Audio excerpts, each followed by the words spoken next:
ఊడిపోతుంది.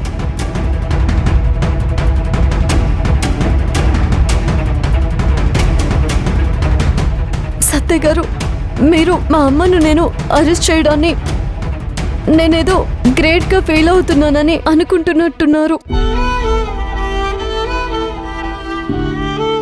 కానీ ఈ దౌర్భాగ్యపు పరిస్థితి ఏ కూతురికి రాకూడదు. నాకు ఈ పరిస్థితి రావడం ఒక శాపం లాంటిది సత్య గారు. మీరన్నారు చూడండి, ఎవరి మాట వినని దుర్యోధనుడిలా నేనున్నానని, చివరకు ఒంటరిగా ఏకాకిగా మారుతానని అన్నారు కదా.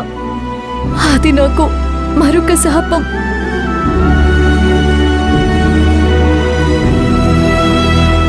నేను దుర్యోధుడు లాంటి దాన్ని కాదు సత్య గారు. కర్ణుడికి ఎన్ని శాపాలున్నాయో నాకు అన్ని శాపాలున్నాయి. అంత దురదృష్టవంతురాల్ని. ఆ శాపాలు నాకు తగలడానికి, మీరందరూ నా గురించి బాధపడ్డానికి నా జాబే కారణమని నాకు తెలుసు.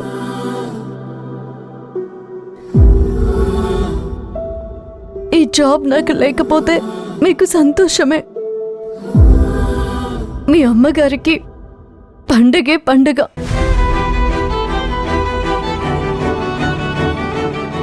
మా అమ్మ కూడా నాకు ఆ జాబ్ వద్దు, కామ్గా కాపురం చేసుకోమంటుంది. మంజు, నీకు జాబ్ లేకపోవడమే నాకు కావాల్సింది.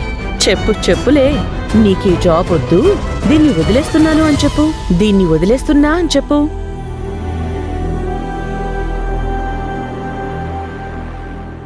చెప్పండి సత్య గారు, నేను జాబ్ మానేయడమే కదా మీకు కావాల్సింది?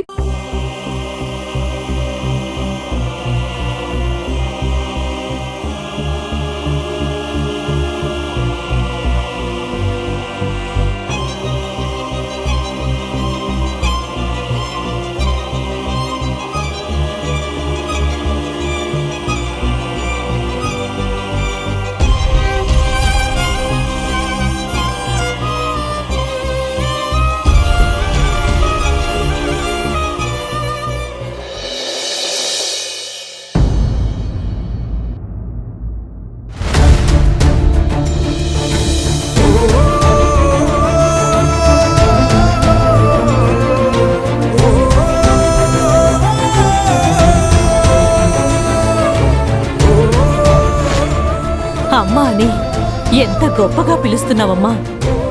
అమ్మ అంటే అర్థం తెలుసా నీకు? అన్నం తిందూరా అని నువ్వు పిలుస్తుంటే నా కడుపులో దేవినట్టుగా ఉంది. దయచేసి నువ్వు నన్ను అమ్మ అని పిలవద్దు.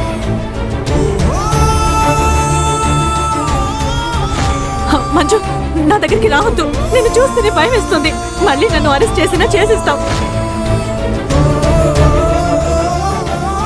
నీకంత బాధగా నామోషిగా ఉంటే నన్ను ఏ జైలుకు పంపించవే, అక్కడే ఉంటాను.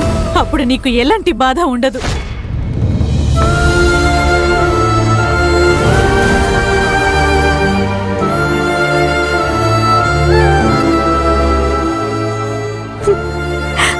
నాకే ఎందుకు ఇలా జరుగుతోంది? నేనేం తప్పు చేశాను? మా నాన్న ఎంతో ఇష్టపడి చేసిన ఈ పోలీస్ ఉద్యోగం నాకు వచ్చింది. నా వల్ల సమాజానికి మంచి జరుగుతుందని నేనే కాకి చొక్కా వేసుకున్నాను. చివరికి అమ్మను కూడా అరెస్ట్ చేసే పరిస్థితి వచ్చింది. కానీ ఇప్పుడు నేను చేస్తున్న ఉద్యోగమే అత్తయ్యకి, మా వారికి, చివరికి మా అమ్మకు కూడా నచ్చడం లేదు. ఇప్పుడు నేనేమీ చేయలేని పరిస్థితుల్లో ఉన్నాను. నువ్వు ఏమీ చెయ్యలేని పరిస్థితికి తీసుకొచ్చిందే నేను. నీకు నువ్వుగా ఈ కాకి బట్టలు వద్దు అనేలాగా చేసి చూపిస్తాను. అప్పుడు తెలుస్తుంది ఈ మణెమ్మంటే ఏంటో.